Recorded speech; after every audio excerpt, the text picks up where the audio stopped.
வணக்கம். கார்த்திகை மாதம் மழைக்குரிய காலம். அது மட்டுமில்லை, நம்முடைய முன்னோர்கள் விண்ணில் தெரிகின்ற நட்சத்திரங்களை 27 நட்சத்திரங்கள் என்று கணக்கிட்டு அந்த 27 நட்சத்திரங்களுக்கேற்ப நாட்களை வைத்திருந்தார்கள். அதிலே ஒரு நட்சத்திர கூட்டம் கார்த்திகை நட்சத்திரம். இந்த கார்த்திகை நட்சத்திரம் மாதம் மாதம் ஒரு நாளாக கொண்டாடப்பட்டாலும் கூட இது முருகனுக்குரிய நாள் என்றும் சொல்வதுண்டு. கார்த்திகேயன் என்ற ஒரு பெயர் முருகனுக்கு உண்டு. அதோடு மட்டுமில்லை, இந்த கார்த்திகை நட்சத்திர கூட்டமானது பூமியினுடைய அடிப்பாகத்தில், அதாவது பூமியிலிருந்து பார்க்கிற போது இந்த மாதத்தில் இந்த கூட்டமாக இந்த நட்சத்திரங்கள் தெரியும். கார்த்திகை நட்சத்திரத்துக்கு இத்தனை சிறப்பு உண்டு. அதோடு மட்டுமல்லாமல் இதிலே விளக்கேற்றுகிற தன்மையை வைத்திருக்கிறோம். இது கார்காலம். விளக்கிட மழை கிழக்கிட என்று ஒரு பழமொழி உண்டு. அதாவது மழைக்காலம் முடிந்து பனிக்காலம் தொடங்குகிற காலம் இந்த காலம்.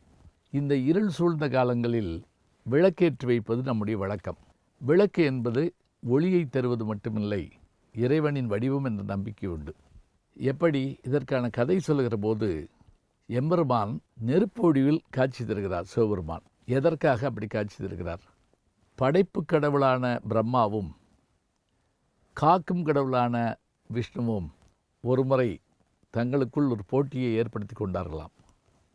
இவையெல்லாம் நம்மளுடைய புராணங்களில் சொல்லப்படுகின்ற செய்தி. நீ பெரியவனா, நான் பெரியவனா, இந்த ஈகோ பிரச்சனைன்னு சொல்லுவோம் பாருங்க, அது மாதிரி. அப்புறம் 2 பேரும் அவங்கவுங்க இதை சொல்லி நான் தான் படைக்கிறேன், நான் தான் கேட்குறேன்னு சொல்லிக்கிட்டு இருந்தப்ப அப்புறம் சொன்னாங்க, நம்மளா ஏன் கேட்டுக்கிட்டு இருப்பானே, யார்கிட்டயா போய் கேட்போம் அப்படின்னு சிவபெருமான்கிட்ட போய் கேட்டாங்க. ஏன்னா அவர் மும்மூர்த்திகளில் ஒருத்தர் இல்லையா, அவர் தான் அழிக்கின்ற ருத்ரன். இவர் படைப்பார், அவர் அழிப்பார், நடுவில் காப்பார். யார்? விஷ்ணு. 2 பேரும் போய் கேட்டாங்க, பிரம்மாவும் திருமாவளும். எங்கள் 2 பேர்த்தில் யார் பெரியவர்னு நீங்கள் நினைக்கிறீங்க?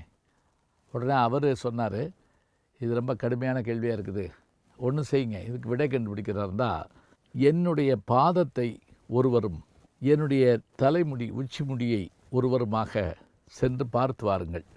யார் முதலில் வருகிறீர்களோ அவரே பெரியவர். சொல்லி முடித்தவுடன் பிரம்மா அன்னப்பறவையாகி ஆகாயத்திலே பறந்தார். விஷ்ணு வராக வடிவம் எடுத்து பூமியை குடைந்து கொண்டு போனார். போய்கொண்டே இருக்கிறார்கள். யுகங்கள் மாறிய போதும் கூட இருவருடைய முயற்சி வெற்றி அடையவில்லை. அப்போது அவர்களுக்கு ஜென் கதைகளில் சொல்லுவது போல ஒரு ஞானம் ஏற்படுகிறது. எப்படி? நாம் தேடிக்கொண்டிருப்பவர் தான் பெரியவர் என்று நாம் பெரியவர் இல்லை என்ற எண்ணம் வருகிறது. உடனே வந்து எம்பெருமானிடத்தில் வணங்கி, இறைவா நீயே பெரியவன் என்று சொல்லுகிறார்கள். அப்படி அவர்களுக்காக எம்பெருமான் நெருப்பு வடிவிலே தோன்றி அடிமுடி காண வேண்டும் என்பதற்காக தன்னை மாற்றி காட்டிய பெருமை அவருக்கு உண்டு. அந்த நாளைத்தான் நாம் கொண்டாடுகிறோம். பஞ்சபூத தலங்களில் திருவண்ணாமலை நெருப்பு தலம். நிலம், நீர், நெருப்பு, காற்று, ஆகாயம் என்கின்ற பஞ்சபூத தலங்களாக எம்பெருமான் குடிகொண்டிருக்கக்கூடிய இடங்கள் நம்மால் வணங்கப்படுகின்றன. அதில் நெருப்பு தலம் இது. இங்கு இந்த தலத்திலே கார்த்திகை மாதத்தில் எப்படியான செய்திகளெல்லாம் நடைபெறுகின்றன என்றால், பரணி தீபம் முதலில் ஏற்றப்படுகிறது. அதிகாலை 5 மணிக்கு அந்த பரணி தீபம் ஏற்றப்படுகின்ற காட்சியை பார்க்கிறோம். அன்றைக்கு மாலையில்தான் அங்கே இருக்கின்ற அந்த திருவண்ணாமலையில் சித்தர்கள் நிறைந்த அந்த மலையில் அந்த பெரும் தீபத்தை, மகா தீபத்தை ஏற்றப் போகிறார்கள். இந்த மகா தீபத்தை ஏற்றுகின்ற அந்த அழகு இருக்கிறது, நான் நேரடியாக பார்த்து நேர்முக வர்ணனையும் பண்ணியிருக்கிறேன். 1994ஆம் ஆண்டு பாண்டிச்சேரி வானொலி நிலையத்திற்காக நான் மலையேறி சென்று காலையில் 6 மணிக்கு கிளம்பி மதியானம் 2 மணிக்கு போய் சாயங்காலம் வரைக்கும் குற்ற மழையிலையும் வெயிலையும் உட்கார்ந்துருந்து நேரடியாக பார்த்தேன். பிரம்மாண்டமான அந்த கொப்பரை கொண்டு வர்றாங்க. அதை கொண்டு வர்றவங்க யாருன்னு கேட்டிங்கன்னா, பர்வதராஜ குலத்தினர், அதாவது மீனவ குலத்தை சேர்ந்தவர்கள் கொண்டு வர்றாங்க. 3000 கிலோ குடங்களில் கொண்டு வரப்படுகின்றன. 1000 மீட்டர் காடா துணி, அது வந்து திரியாக பயன்படுத்தப்படுகிறது. அதை விரித்து அது மேலே நெய்யை கொட்டி இது அப்படியே இது பண்ணி அதை கோனைஸ் மாதிரி அப்படி வச்சு வைக்கிறாங்க. ஆகாயத்தில் கிழக்கு புறத்தில் நிலவு தோன்றுகிறது. கீழே எம்பெருமான் அர்த்தநாரீஸ்வரராக எம்பெருமாட்டியோடு உண்ணாமலை அம்மையோடு உள்ளே இருந்து வருகிறார். அந்த ஒரு நாள் தான் அந்த காட்சி ஆச்சரியமாக இருக்கும். பஞ்சமூர்த்திகள் தோன்றுவார்கள். பிறகு அர்த்தநாரீஸ்வரராக எம்பெருமான் தோன்றுவார். அப்படி காட்டுகிற போது, அவர் வருகிற போது, தோன்றுகிற போது தீபாரணை காட்டுவார்கள். உடனே விளக்கு ஏற்ற சொல்லி சொன்னவுடன் அங்கே தீபம் ஏற்றப்படும். இந்த தீபம் ஏற்றப்படுகின்ற அந்த காட்சி அற்புதமாக இருக்கும். நான் அன்றைக்கு பார்த்தபோது, நான் நேர்முகவரணை செய்து கொண்டிருக்கிறேன். கீழே பஞ்சமூர்த்திகள் வந்து விட்டார்கள். அர்த்தநாரீஸ்வரருக்கு தீபம் காட்டப்பட்டது.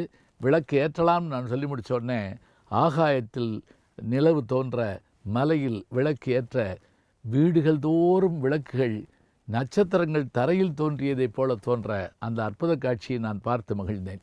இதுதான் கார்த்திகைக்குரிய தினம். இந்த நாளில் தான் கோவில்களில் என்ன செய்கிறார்கள், பனை ஓலைகள், தென்னை ஓலைகளை வைத்து கொண்டு அதில் கருக்குகளை வைத்து நெருப்பை மூட்டி சொக்கப்பனை கொளுத்துகிறார்கள். சொக்கனாகி எம்பெருமான் அதிலே வந்து தோன்றுவதாக ஒரு ஐதீகம் இருக்கிறது. இவை எல்லாம் நிகழ்கிற காலம் இந்த காலம். அதோடு மட்டுமில்லை, இந்த முழு நிலவு காலத்தில் அந்த மலையை கிரிவலம் வருதல் என்பது ஒரு வழக்கம். மாதந்தோறும் நடந்தாலும் கார்த்திகை மாதத்தில் பௌர்ணமிக்கு இது நடப்பது மிகச் சிறப்பாக ஒன்று. பாருங்கள், நட்சத்திரங்கள், நிலவு, மலை, எம்பெருமானுடைய உருவம், இயற்கை என்று அத்தனையுமாக சேர்ந்து ஒரு வகையான வைப்ரேஷனை நமக்கு ஏற்படுத்துவதற்காக, மனதிலே தெளிவையும் நம்பிக்கையும் ஏற்படுத்துவதற்காக லட்சக்கணக்கான கோடிக்கணக்கான பக்தர்கள் அன்றைக்கு வருகிறார்கள் என்று சொன்னால், அந்த நாள் தான் இந்த நாள். கார்த்திகை தீபத்தன்றைக்கு வீடுகளில் விளக்கேற்றுங்கள். அது புற இருளை போக்கும். மனதுக்குள்ளும் விளக்கேற்றுங்கள். அது அக இருளை போக்கும்.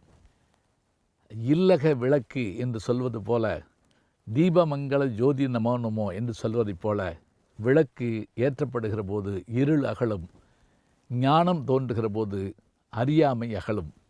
இறைவன் ஒளிவடிவானவன். அதுதான் இதனுடைய தத்துவம். கார்த்திகை தீபத்தன்று, முழு நிலவு நாளன்று தமிழர்கள் வழிபடுகின்ற அற்புதமான திருவிழாவாகிய இந்த விழாவை எங்கும் கொண்டாடுகின்ற அத்தனை பேருக்கும் நம்முடைய பாராட்டுக்கள். நல்ல செய்திகளை நாளும் சிந்திப்போம். நாளை சந்திப்போம்.